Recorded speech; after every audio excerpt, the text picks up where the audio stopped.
Margaret Chen had been working as a housemaid in the Grand Blackthorn Manor for exactly 3 months when she first laid eyes on the portrait that would change everything. The massive oil painting hung in the center of the great hall, framed in ornate gold that caught the flickering candlelight from the crystal chandeliers above. She had passed by it countless times during her daily duties, always keeping her head down as she'd been instructed. The servants were told never to stare at the artwork, never to linger in the presence of their mysterious master's possessions. But, on that particular Thursday evening in October, something made her look up. Perhaps it was the way the autumn moonlight streaming through the tall windows illuminated the painted face, or maybe it was simply fate intervening at the right moment. Margaret's breath caught in her throat as she recognized the features staring back at her from within the gilded frame. The boy in the portrait couldn't have been more than 12 years old, with dark hair that fell across his forehead and eyes that seemed to hold wisdom far beyond his years. Those same piercing blue eyes that had haunted Margaret's dreams for the past 15 years. The same gentle smile that had comforted her during the darkest nights at St. Catherine's Home for Orphan Children. "Thomas," she whispered to the empty hall, her voice barely audible above the distant sound of rain against the manor's windows. Her hands trembled as she clutched her cleaning supplies tighter, memories flooding back like a dam had burst in her mind. Margaret had arrived at St. Catherine's when she was 7 years old, after her parents died in a house fire that destroyed their small apartment in the city's poorest district. The orphanage was a grim place, run by stern nuns who believed that discipline and hard work were the only paths to salvation for unwanted children. The building itself was ancient, with crumbling walls, drafty rooms, and barely enough food to keep the 43 children from starving. But Thomas had made it bearable. He was 2 years older than Margaret, and had been at the orphanage since he was a baby. Nobody knew who his parents were or where he had come from. The nuns said he had been left on their doorstep during a terrible snowstorm, wrapped only in a thin blanket with no note or identification. What made Thomas different from the other children wasn't just his mysterious origin, but his unusual maturity and the strange way he seemed to know things he shouldn't know. Thomas never got sick, not even during the harsh winters when half the orphanage would be laid up with fever and coughs. He could see perfectly in the dark, often helping younger children navigate the unlit corridors after bedtime. Most remarkably, he had an uncanny ability to sense when someone was in danger or distress. More than once, he had prevented accidents or alerted the nuns to children who were seriously ill before anyone else noticed the symptoms. The other children were divided in their feelings about Thomas. Some were frightened by his differences and whispered that he was cursed or possessed. Others, like Margaret, were drawn to his quiet strength and protective nature. He never participated in the cruel games that children sometimes played on each other, and he had a way of diffusing conflicts before they escalated into violence. Margaret remembered the first time Thomas had shown her special attention. She had been at the orphanage for about 6 months and was still struggling to adjust to the harsh routine and constant hunger. One evening, she had hidden behind the chapel altar, crying silently because the older girls had stolen her portion of dinner. Thomas found her there, somehow knowing exactly where to look despite the fact that she had told no one where she was going. "You don't have to be afraid," he had told her, sitting down beside her on the cold stone floor. "I won't let anyone hurt you here." And he had kept that promise. From that day forward, Thomas became Margaret's protector and closest friend. He shared his food with her when she was hungry, helped her with the difficult lessons the nuns assigned, and always seemed to appear whenever she needed him most. As the years passed, their friendship deepened into something that felt like family. They created their own little world within the walls of St. Catherine's, inventing games and stories to pass the long, dreary hours. Thomas would tell Margaret tales of far-off places he claimed to remember from dreams, describing castles and forests and adventures that seemed too vivid to be mere imagination. In return, Margaret would share her own dreams of the future, of the day when they would both leave the orphanage and make their own way in the world. But Thomas was always different, and, as he grew older, his differences became more pronounced. By the time he was 14, he stood nearly 6 feet tall, towering over the nuns and even some of the adult workers. His voice had changed, becoming deeper and more commanding than seemed natural for his age. Most unsettling of all were his eyes, which seemed to grow more intense and knowing with each passing month. The nuns began to whisper among themselves when they thought the children weren't listening. Margaret overheard fragments of their conversations, words like unnatural and dangerous and should never have been allowed to stay so long. She could see their fear growing, and she knew that Thomas sensed it too, though he never spoke of it directly. The breaking point came during the winter of Thomas's 15th year.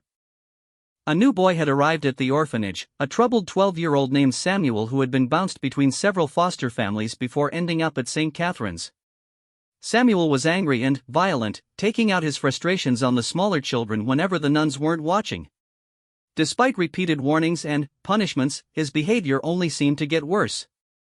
One evening in December, Samuel cornered Margaret in the laundry room while she was folding clothes. He was in a particularly vicious mood, having been denied dinner as punishment for fighting earlier that day. Margaret tried to slip past him, but he blocked her path and began pushing her against the wall, his hands becoming increasingly aggressive and inappropriate. Margaret cried out for help, but the laundry room was in the basement, far from where any adults might hear her. Just as Samuel's assault was escalating to something truly terrible, the heavy wooden door burst open with a sound like thunder. Thomas stood in the doorway, and, for the first time in her life, Margaret felt genuinely frightened of her protector. Thomas's eyes had changed, becoming something that seemed to glow in the dim light of the basement. His face was transformed by a rage so intense it seemed inhuman. When he spoke, his voice carried a power that made the very air around them vibrate with menace. "Get away from her," Thomas commanded, and Samuel immediately stumbled backward as if he had been physically struck.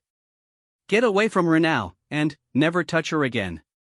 Samuel tried to run, but Thomas moved with impossible speed, crossing the room in what seemed like a single step.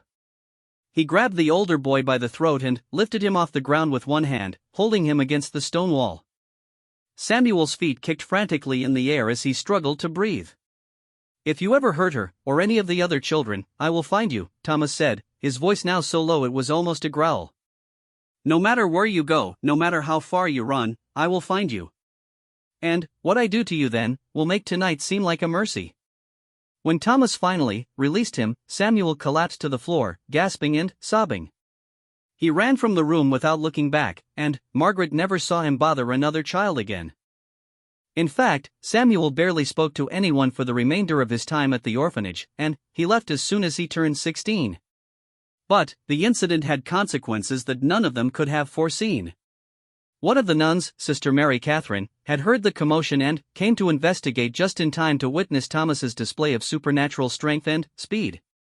Her screams brought the other sisters running, and, by morning, the entire orphanage was in an uproar. Margaret tried to defend Thomas, explaining that he had been protecting her from Samuel's attack.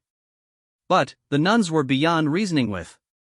They had always suspected that there was something unnatural about the mysterious boy who had been left on their doorstep 15 years earlier, and now they had proof of what they saw as his demonic nature.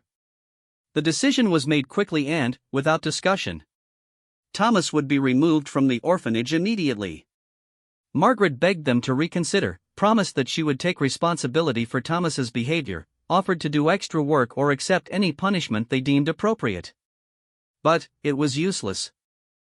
The nuns were convinced that Thomas posed a danger to the other children, and their fear overruled any sense of compassion or justice. Margaret's last memory of Thomas was watching him walk through the gates of St. Catherine's on a cold February morning, carrying only a small bag with his few possessions.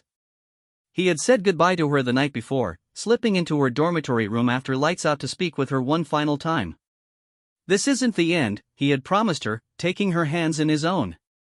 "I will find a way to take care of you, even if we can't be together right now. You have to trust me, Margaret. Can you do that?" She had nodded through her tears, not fully understanding what he meant but believing in him completely. Thomas had always kept his promises to her, and she couldn't imagine that this time would be different. "When you leave here," he continued, "when you're old enough to make your own choices, come find me. I'll be waiting for you, no matter how long it takes." That had been 15 years ago. Margaret had left St. Catherine's when she turned 18, but finding Thomas had proved impossible. She had searched for him in every way she knew how, visiting other orphanages and children's homes, checking records at churches and government offices, even hiring a private investigator with the small amount of money she had managed to save. But it was as if Thomas had simply vanished from the world. Eventually, Margaret had been forced to give up her search and focus on building a life for herself. She had worked a series of jobs, always moving from place to place, never quite able to settle down. Something inside her kept pushing her forward, as if she were being guided toward a specific destination she couldn't yet see. 3 months ago, that guidance had led her to apply for a position as a housemaid at Blackthorn Manor. The job posting had been unusual, offering exceptionally high wages for what seemed like standard domestic work. The only requirements were that applicants be unmarried, have no family ties that would require regular contact, and be willing to sign a contract that included strict confidentiality agreements. Margaret had been desperate for work and stable housing, so she hadn't questioned the strange requirements. The interview process had been conducted through intermediaries, and she still had never met her employer face to face.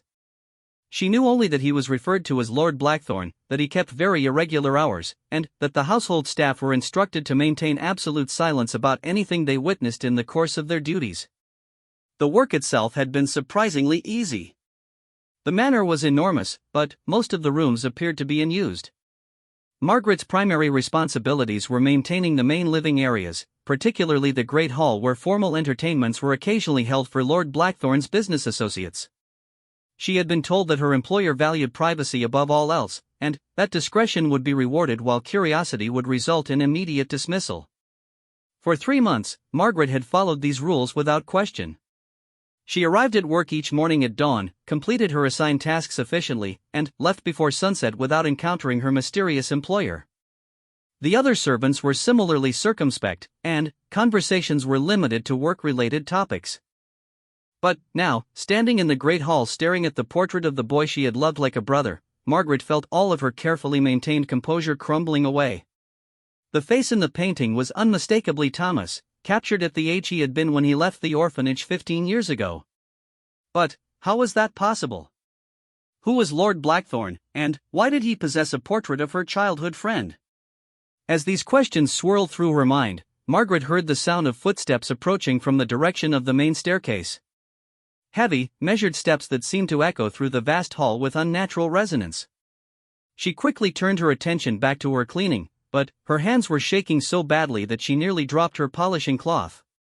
The footsteps stopped directly behind her, and Margaret felt a presence that seemed to fill the air around her with an electric tension. She could sense someone watching her, studying her, but she didn't dare turn around. The silence stretched out for what felt like an eternity, broken only by the sound of her own rapid breathing.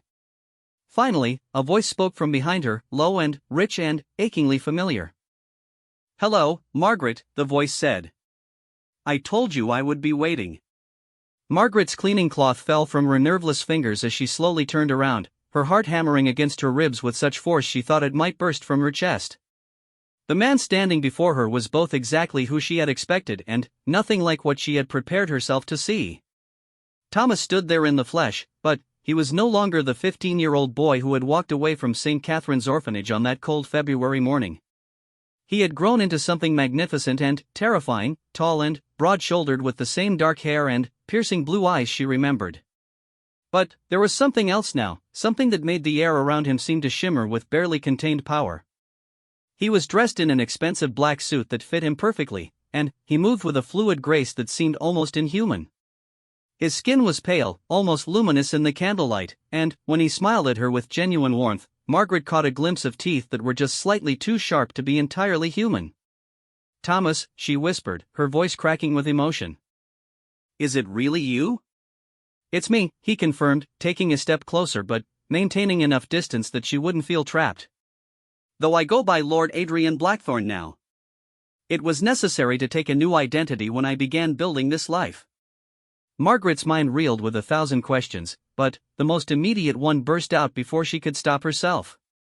"How are you here? How are you still so young?" "Thomas, it's been 15 years, but you don't look like you've aged more than a few months." Adrian's expression grew solemn, and he gestured toward a pair of ornate chairs positioned near the massive fireplace. "That's a conversation that requires some explanation. Will you sit with me?" "I promise you're safe here, Margaret." "You've always been safe with me." She nodded mutely and allowed him to lead her to the chairs, her legs feeling unsteady beneath her. As they sat down, Margaret noticed that Adrian moved with that same supernatural grace she had witnessed during his confrontation with Samuel all those years ago. But now it was more pronounced, more refined, as if he had learned to harness and control whatever power had manifested that night in the laundry room. Before I tell you anything else, Adrian began, I need you to understand that everything I'm about to reveal will sound impossible. But I need you to trust me the way you did when we were children. Can you do that? Margaret looked into his eyes and saw the same person who had protected her and comforted her throughout their shared childhood. Despite the changes in his appearance and the intimidating grandeur of their surroundings, she felt the same sense of safety she had always experienced in Thomas's presence. I've spent 15 years looking for you, she said quietly. I never stopped believing that we would find each other again. So yes, I trust you. Tell me everything. Adrian nodded and leaned back in his chair, his gaze growing distant as he began to speak. The truth is that I was never entirely human, Margaret. The nuns at St. Catherine's were right to be afraid of me, though they never understood the real nature of what I am. He paused, seeming to choose his words carefully. I am what most people would call a vampire, though the term carries a great deal of mythology and misinformation. The reality is both simpler and more complex than the stories you've heard. Margaret felt a chill run down her spine, but she forced herself to remain calm and listen. A vampire, she repeated slowly. That explains why you never got sick, why you could see in the dark. And why I had such strength and speed when I needed them, Adrian confirmed. But being a vampire doesn't make me the monster that popular culture depicts. I don't hunt innocent people or drink blood indiscriminately. I've learned to control my nature, to find ways to sustain myself without causing harm. But you do drink blood? Margaret asked, surprised by how matter-of-fact her own voice sounded. I do, Adrian admitted. But only from willing donors who are compensated generously for their contribution. Many of them are people who work for me, who understand my nature and choose to help me maintain my strength. It's a business relationship based on mutual benefit, not predation. Margaret absorbed this information, trying to reconcile it with everything she thought she knew about vampires. How is that possible? I mean, how do you even find people willing to do that? Adrian smiled, and Margaret caught another glimpse of those slightly elongated canines. You'd be surprised how many people are willing to participate when they learn the benefits. My blood has healing properties, Margaret. A small amount can cure most diseases, accelerate healing from injuries, even extend human lifespans significantly. In exchange for their contribution, my donors receive protection, financial security, and access to those healing properties when they need them. That sounds too good to be true, Margaret said, though she found herself wanting to believe him. I know it does, Adrian acknowledged. But I've spent the last 15 years building a network of people who can attest to the truth of what I'm telling you. Doctors who have witnessed miraculous recoveries, researchers who have studied the properties of my blood under laboratory conditions, families whose loved ones have been saved from terminal illnesses. He leaned forward slightly, his expression becoming more intense. Margaret, when I left St. Catherine's, I was young and barely able to control my abilities. I knew that I was different, but I didn't understand what I was or how to manage my nature safely. Those first few years were difficult, and I made mistakes that could have had terrible consequences. What kind of mistakes? She asked softly. I nearly killed someone, Adrian said bluntly. Not intentionally, but because I didn't understand my own strength or how to feed without causing harm. It was a wake-up call that forced me to seek out others like myself, to learn about vampire society and the rules that govern our behavior. Margaret's eyes widened. There are others? A vampire society? There are more of us than humans realize, Adrian confirmed. Most vampires live quietly, integrating themselves into human society while maintaining strict codes of conduct to prevent exposure. We have our own governing bodies, our own laws, our own methods of dealing with those who threaten the secrecy that keeps us all safe. And you became part of that world? I did, Adrian said. I spent several years learning from an ancient vampire named Elena Rodriguez, who became something like a mentor to me. She taught me how to control my abilities, how to feed responsibly, and how to use my vampire gifts to build wealth and influence in the human world. Margaret tried to process this flood of information, but one question kept nagging at her. Thomas. Adrian, why didn't you come back for me sooner? You said you would take care of me, but you left me at that orphanage for 3 more years. Pain flickered across Adrian's features, and Margaret could see that this was a source of genuine regret for him. I wanted to come back for you immediately, he said. But Elena convinced me that it would be dangerous for both of us. I was still learning to control myself, still making mistakes that could have put you at risk. She made me promise to wait until I was stable enough to protect you properly. But by the time I returned to get you, you were already gone, he continued. Sister Mary Catherine told me that you had left to work for a family in another city, but she wouldn't give me any details about where you had gone. I spent years trying to track you down, following every lead, hiring investigators, even using my growing network of contacts to search for you. I was looking for you too, Margaret said. I never stopped hoping that I would find you somehow. I know, Adrian replied. And that's why I eventually changed tactics. Instead of trying to find you directly, I began creating opportunities for you to find me. The job posting that brought you here was carefully crafted to appeal to someone with your background and circumstances. I made sure it would reach you through the employment networks you were using. Margaret stared at him in amazement. You manipulated events to bring me here? I guided them, Adrian corrected gently. I made sure the opportunity was available to you, but the choice to apply was entirely your own. I couldn't force you to come here, Margaret. I could only create the conditions that would make it possible. And if I hadn't applied? If I had chosen a different path? Then, I would have tried something else, Adrian said simply. I told you 15 years ago that I would wait for you, and I meant it.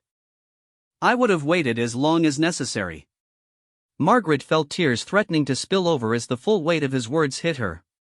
You've spent 15 years of your life waiting for me? Not waiting passively, Adrian clarified. I've built this estate, developed my business enterprises, created a safe space where we could be together. But, yes, everything I've done has been with the goal of being ready when we found each other again. What kind of business enterprises? Margaret asked, partly to distract herself from the overwhelming emotions his declaration had triggered. Adrian's expression brightened slightly. Several different ventures, all designed to support my extended household and provide resources for my vampire nature. I own a chain of private medical clinics that specialize in rare diseases and experimental treatments. That gives me access to patients who are desperate enough to try unconventional therapies, including treatments that involve my blood. That's how you find your willing donors? Some of them, Adrian confirmed. Others are people who work for my security companies, my investment firms, or my research laboratories. I built a small empire, Margaret, all of it designed to create a sustainable ecosystem where vampires and humans can coexist safely. Margaret shook her head in wonder. This is incredible, Thomas. Adrian. I'm sorry, what should I call you now? Adrian when we're around others, he said. But you can call me Thomas when we're alone, if you prefer. That name belongs to you more than anyone else. Thomas, she said, testing how it felt to speak the name she had carried in her heart for so many years. What happens now? Why did you bring me here? What do you want from me? Thomas's expression grew serious again, and Margaret could see that they had reached the heart of the matter. I brought you here because I love you, Margaret. Not as a brother or a childhood friend, but as the woman you've become. I've loved you since we were children, and that love has only grown stronger during our years apart. Margaret's breath caught in her throat. She had harbored similar feelings for Thomas throughout their childhood, but she had never dared to acknowledge them, even to herself. Thomas. I know this is overwhelming, he continued. I know that everything I've told you tonight challenges everything you thought you knew about the world. I'm not asking you to make any decisions right now, Margaret. I'm simply asking you to stay here, to let me take care of you the way I always promised I would, and to give us a chance to explore what we might have together. And if I can't handle this? Margaret asked. If I decide that this is too much, too strange, too dangerous? Then, you can leave whenever you want, Thomas promised. I'll make sure you have enough money to live comfortably anywhere you choose to go. I'll even arrange for false memories if you prefer, so that you can forget everything you've learned about my nature. False memories? It's a vampire ability, Thomas explained. We can alter human memories when necessary to protect our secrecy. I would never do it without your permission, but the option exists if you decide you would rather not carry this burden. Margaret stood up and walked to the window, looking out at the gardens that surrounded the manor. The moonlight illuminated elaborate topiaries and flower beds that must require an army of gardeners to maintain. Everything about this place spoke of wealth and power beyond anything she had ever imagined. All of this, she said, gesturing at the opulent surroundings. All of this is really yours? It's ours, Thomas corrected, coming to stand beside her. If you choose to stay, Margaret, everything I have belongs to you as well. You would never have to worry about money or security again. You could pursue any interests or passions you've always dreamed of exploring. And, in exchange? No exchange, Thomas said firmly. There are no conditions or expectations, Margaret. I want you to be happy, whether that's here with me or somewhere else without me. Your happiness is the only thing that matters to me. Margaret turned to face him, studying his features in the moonlight that streamed through the tall windows. He looked like the Thomas she remembered, but there was something else now, something ancient and powerful that spoke to abilities and experiences far beyond human comprehension. If I stay, she said slowly, if I choose to be part of this life you've built, what would that mean? What would my role be here? Thomas's eyes lit up with hope, though he tried to keep his expression neutral. Whatever role you want, he said. You could help me manage my business enterprises, if that interests you. You could pursue your own projects or education. You could simply enjoy the freedom to live without financial constraints. Or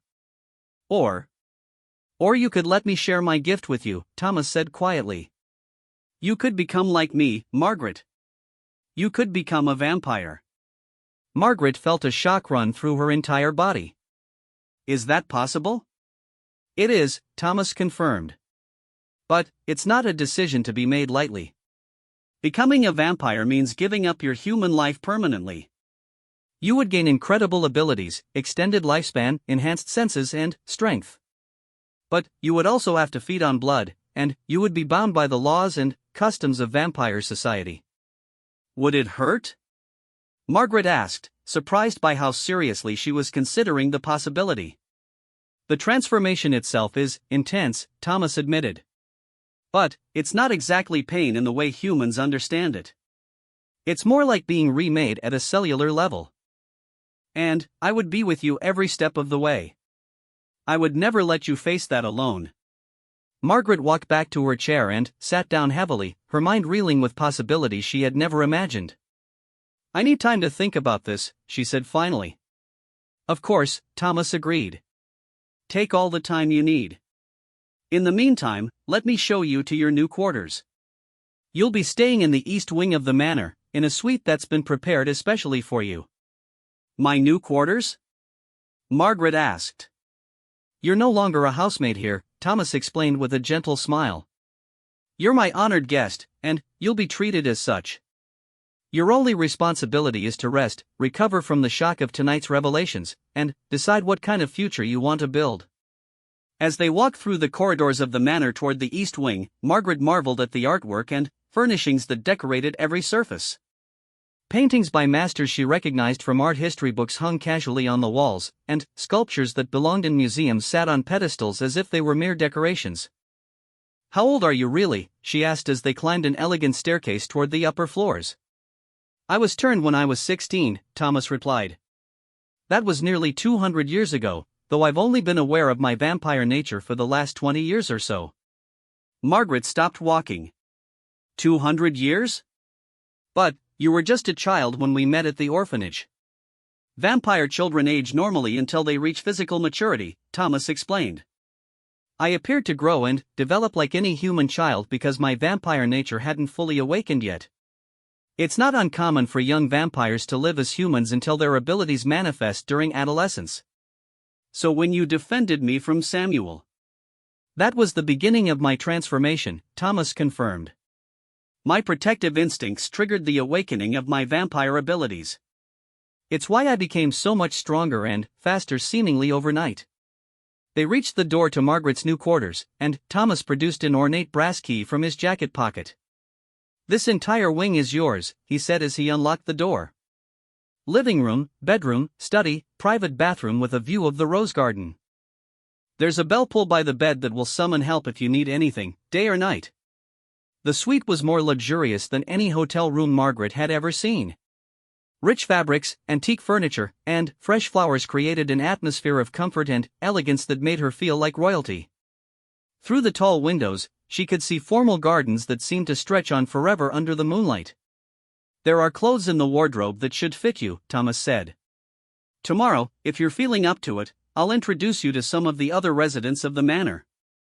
You're not the only human who has chosen to be part of this household." "Other humans live here?" "Several," Thomas confirmed. "People who have discovered my nature and chosen to stay, either as donors, employees, or simply as family. You'll like them, I think. Many of them have backgrounds similar to yours." Margaret sat down on the edge of the enormous bed, still trying to process everything she had learned. "Thomas, can I ask you something personal?" "Anything.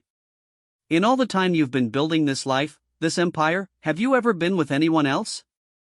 Romantically, I mean."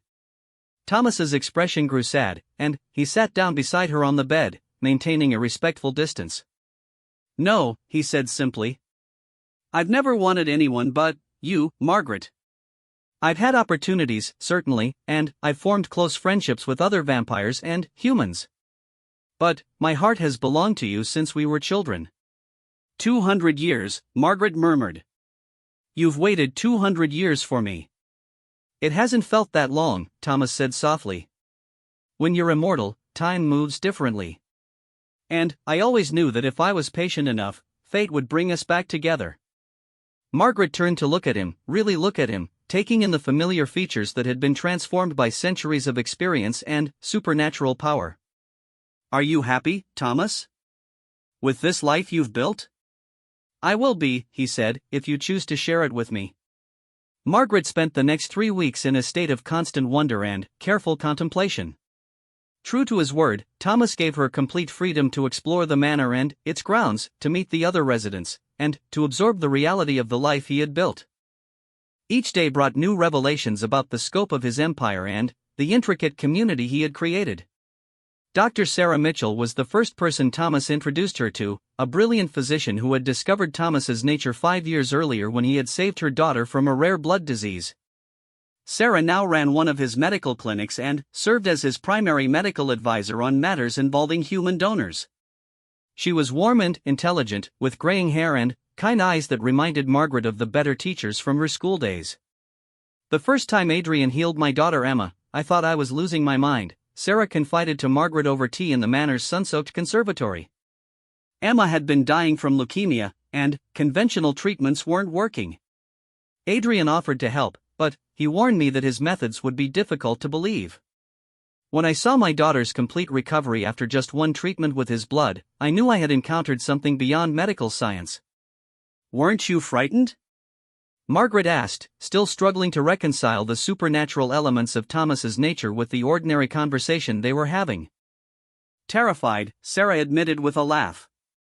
"But Emma was alive and healthy, and Adrian was clearly not the monster that popular culture had taught me to expect. He offered me a position overseeing the medical aspects of his operations, with full knowledge of what he was and how he sustained himself. The salary was extraordinary, the work was fascinating, and I knew I could help save other children like Emma." Margaret met Marcus Chen next, a former police detective who had discovered Thomas's nature while investigating a series of mysterious healings in the city. Instead of exposing Thomas, Marcus had been intrigued by the possibilities his abilities offered for helping crime victims and had ultimately joined his security team. Marcus was in his early 40s, with sharp eyes and the careful posture of someone trained to watch for danger. "I've seen Adrian bring people back from the brink of death," Marcus told Margaret as he showed her through the manor's impressive security systems. "Victims of violent crimes who were never supposed to walk again, children who had been given up for dead by their doctors. He uses his abilities responsibly, and he's saved more lives than any single person has a right to save." "But he drinks blood from willing donors," Margaret said, still testing how the words felt in her mouth. He does, Marcus confirmed. But, I've interviewed every one of those donors personally, and I can assure you that they're all here voluntarily.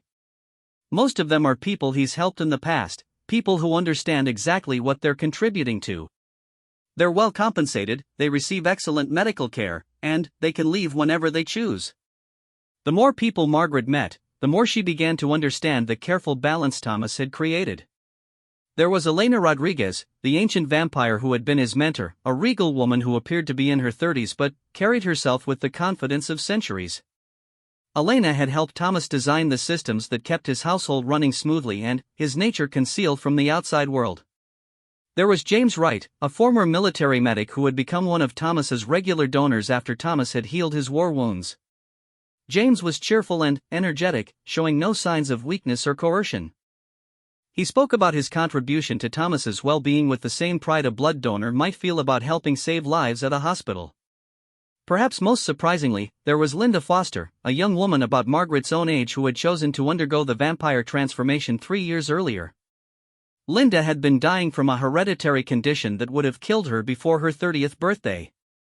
Thomas had offered her a choice: accept death as inevitable, or become a vampire and live forever. It wasn't an easy decision, Linda explained to Margaret as they walked through the estate's extensive library. Becoming a vampire meant giving up any hope of a normal human life. No children, no growing old with a human partner, no simple pleasures like enjoying food or feeling the warmth of sunshine on my skin. But, it also meant continued existence, the opportunity to experience centuries of human development, and abilities that most people can only dream of. Do you regret it? Margaret asked. Never, Linda said firmly. I've learned things about the world that I never could have discovered as a human.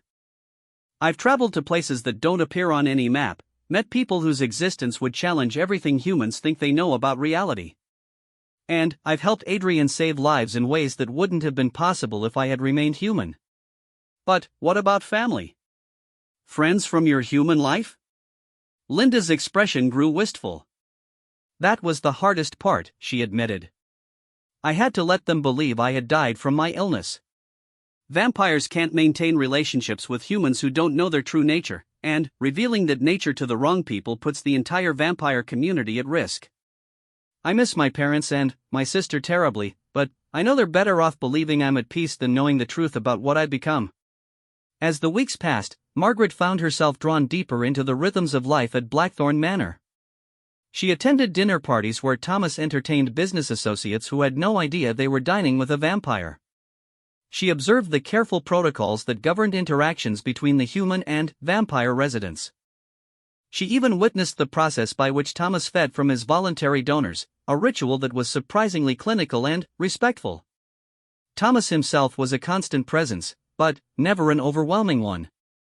He checked on Margaret's comfort daily, answered her endless questions with patience and honesty, and gave her space to process everything she was learning. He made no romantic overtures during those first weeks, though Margaret could sense his feelings in every glance and gesture. On a warm evening in late October, Margaret found Thomas in his private study, a room lined with books that spanned centuries and continents. He was reading a leather-bound volume written in what appeared to be ancient Latin, but he looked up with a smile when she knocked on the open door. I've made my decision, Margaret said without preamble. I want to stay here with you. And I want you to transform me. Thomas closed his book carefully and stood up, his expression serious. Are you certain, Margaret? Once this is done, it can't be undone. You'll be giving up your human life forever. I understand, Margaret replied. I've thought about nothing else for weeks, and I've spoken to Linda and Elena about what the transformation involves. I know I'll be giving up the possibility of a normal human life, but I've never had a normal life anyway. And the life you're offering me is more than I ever dared to dream possible. Thomas crossed the room to stand in front of her, his eyes searching her face for any sign of doubt or uncertainty. What convinced you? He asked. Margaret took his hands in hers, marveling at how cool his skin felt and how perfectly her fingers fit between his. Watching you with the people who live here, she said. Seeing how you've built something beautiful and meaningful, how you've used your abilities to help rather than harm. I want to be part of that, Thomas. I want to stand beside you as an equal, not as someone you have to protect or take care of." "You would be my partner in everything," Thomas confirmed. "My equal in power, my companion for eternity. We would face whatever challenges come together, as a team." "That's what I want," Margaret said firmly. "I've spent my entire life feeling like I was searching for something I couldn't name. Now I know what it was. I was searching for you, for this life, for the chance to become who I was always meant to be." Thomas lifted her hands to his lips and kissed her fingertips gently. "Then, we'll begin the transformation tonight," he said. "Elena and Sarah will be here to monitor the process, and I'll be with you every moment." "Are you ready?" "I've been ready for 15 years, Margaret replied. "I just didn't know it until now." The transformation took place in Thomas's private chambers, in a room that had been specifically designed for the process. Margaret lay on a bed draped in silk while Thomas knelt beside her, his fangs fully extended for the first time in her presence. Elena and Sarah flanked the bed, monitoring Margaret's vital signs and providing encouragement. "The first bite will hurt," Thomas warned her. "But, after that, you'll begin to feel the change taking hold. It will be intense, but not painful in any way you recognize." "Are you ready?" Margaret nodded and tilted her head to expose her neck. "I trust you completely," she whispered. When Thomas's fangs pierced her throat, Margaret felt a sharp pain that quickly gave way to something altogether different. Warmth spread through her body from the point where his teeth met her skin, and she could feel his vampire blood entering her system, rewriting her cellular structure with each heartbeat. Time seemed to slow and stretch as the transformation progressed. Margaret was vaguely aware of her human heart stopping, of her lungs drawing their last breath, of her human life ending as surely as if she had died. But, instead of darkness, she felt herself being reborn into something stronger, faster, more alive than she had ever been before. When she opened her eyes again, the world had changed completely. Colors were more vivid, sounds more distinct, scents more complex and informative. She could hear the heartbeats of everyone in the room, could sense the flow of blood through their veins, could feel the supernatural energy that emanated from Thomas and Elena like heat from a fire. "How do you feel?" Thomas asked, his voice filled with wonder and relief. Margaret sat up slowly, marveling at the strength and coordination that flowed through her transformed body. "Incredible," she breathed. "Everything is so much more than it was before." "The enhanced senses take some getting used to," Elena said with a smile. "But you'll learn to control them quickly. Thomas will teach you everything you need to know about managing your new abilities." Over the following months, Margaret learned to navigate her vampire nature with Thomas as her guide and partner. She discovered that she had a natural aptitude for the supernatural abilities that vampires possessed: enhanced speed and strength, the ability to influence human minds, accelerated healing, and senses that could detect things no human could perceive. Thomas introduced her to vampire society gradually, taking her to meetings with the regional council that governed their community and teaching her the complex laws and customs that kept their kind hidden from human awareness. Margaret found that she enjoyed the intellectual challenges of vampire politics and the opportunities to use her new abilities for meaningful purposes. Together, they expanded Thomas's business empire, opening new medical clinics and research facilities that could help more people benefit from vampire healing abilities. Margaret discovered that she had a talent for managing the human aspects of their operations, serving as a bridge between the vampire and human communities that made up their household. On their first anniversary as vampires and partners, Thomas proposed to Margaret in the same great hall where she had first recognized his portrait. They were married in a ceremony that blended vampire customs with human traditions, surrounded by the friends and allies they had accumulated during their years of building their life together. "I told you once that everything would work out if you trusted me," Thomas said as they danced to music played by a string quartet composed entirely of vampires who had been musicians for centuries. "You did," Margaret agreed, her head resting against his chest as they moved together with the supernatural grace their transformation had given them.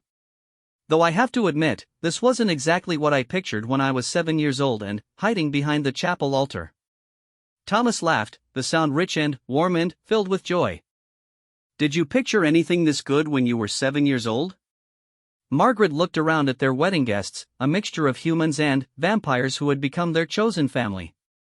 She thought about the children they had already helped heal through their medical programs, the research they were funding into vampire abilities, the safe haven they had created for others who existed between the human and supernatural worlds. "No," she said softly. "I never imagined anything this wonderful was possible." 5 years later, Margaret stood once again in the great hall of Blackthorn Manor, but now she was showing the portrait to a new arrival. A young woman named Jessica who had applied for a housekeeping position, not knowing that the job posting had been carefully crafted to reach someone with her specific background and needs. Jessica had grown up in foster care, moving between families who didn't want her. She had aged out of the system at 18 with no support network and few prospects for building a stable life. Like Margaret before her, she had been drawn to the unusual job posting by the promise of good wages and secure housing. "That's Thomas when he was a boy," Margaret explained, gesturing at the portrait. "He lived at an orphanage called St. Catherine's, where he met someone very important to him. Someone who eventually became his wife and partner in everything he does."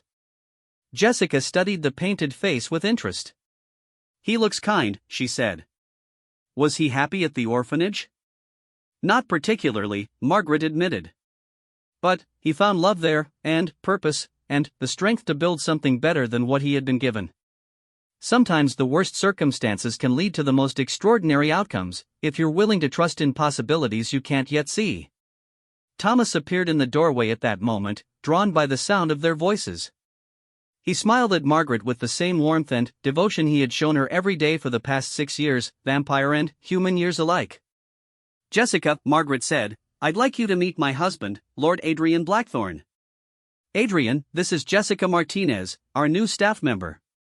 "Welcome to Blackthorn Manor, Jessica," Thomas said, his voice carrying the same gentle authority Margaret remembered from their childhood. "I hope you'll find this to be a place where you can build the kind of life you've always dreamed of having." As Margaret watched Thomas shake hands with their newest arrival, she reflected on the incredible journey that had brought them to this moment. Two orphan children who had found each other in the darkest of circumstances had grown into powerful beings who could offer hope and transformation to others facing similar struggles. The portrait hanging in the Great Hall would always remind them of where they had started, two scared children clinging to each other for comfort and protection in a world that seemed determined to break them apart. But they had refused to be broken, and their love had proven strong enough to transcend death itself, creating something eternal and beautiful and worth every challenge they had faced. Margaret knew that there would be more challenges ahead, more people to help, more adventures to share with Thomas in their immortal life together. But she also knew that whatever came next, they would face it as they had always faced everything, together, with absolute trust in each other and in the love that had sustained them through decades of separation and brought them home to each other at last.